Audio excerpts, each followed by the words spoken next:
স্বপ্নভঙ্গের বেদনা পূরণ বাংলাদেশ নারী দল জুড়ে অবধারিত ছিল, বাকি ছিল শুধু আনুষ্ঠানিক ঘোষণা। গতকাল এক প্রেস বিজ্ঞপ্তিতে সেই খবর নিশ্চিত করেছেন ইন্টারন্যাশনাল ক্রিকেট কাউন্সিলর আইসিসি। এবারে নারী টি-20 বিশ্বকাপ বাংলাদেশে হচ্ছে না। 10 দলের এই টুর্নামেন্টের গন্তব্য সংযুক্ত আরব আমিরাত।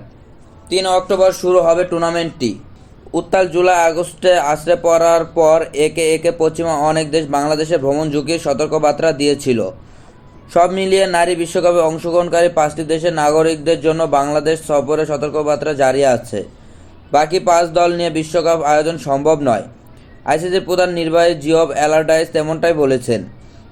আমি বিসিবিকে ধন্যবাদ জানাই যে তারা বিশ্বকাপ আয়োজনের ক্ষেত্রে সর্বোচ্চ চেষ্টা করেছে, কিন্তু উল্লেখযোগ্য যে দেশের বাংলাদেশ ভ্রমণের সতর্কতা জারি করায় বাংলাদেশে বিশ্বকাপ আয়োজন করা বাস্তবসম্মত নয়। বিশ্বকাপ চলে গেলেও আয়োজকদের মর্যাদা বাংলাদেশেরই থাকবে বলে জানিয়েছেন অ্যালারডাইস।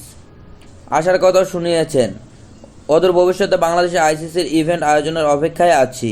এই বিশ্বকাপ আয়োজন নিয়ে অপেক্ষা ছিল বাংলাদেশ। রাজনৈতিক পট পরিবর্তনের পর যুব ও ক্রীড়া মন্ত্রণালয়ের উপদেষ্টা আসিফ মাহমুদ সজীব ভুঁইয়াও আশাবাদী ছিলেন যে আন্তর্জাতিক খ্যাতির সুবাদে প্রধান উপদেষ্টা ডক্টর মোহাম্মদ ইউনূস হয়তো বিশ্বকাপ ঘিরে জমে ওঠা সংশয়ের মেঘ সরিয়ে দেবেন, কিন্তু সেটি আর হয়নি।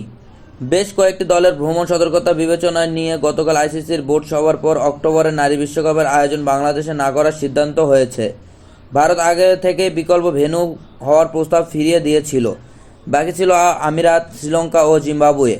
এর মধ্যে আইসিসি বেছে নিয়েছে দুবাই ও শারজাকে। ঘরের মাঠ থেকে বিশ্বকাপ চলে যাওয়ার খবরে স্বভাবত হতাশ নারী দলের ক্রিকেটাররা। দলটির সহ অধিনায়ক নাহিদা আক্তার বলেছেন, অবশ্যই হতাশ।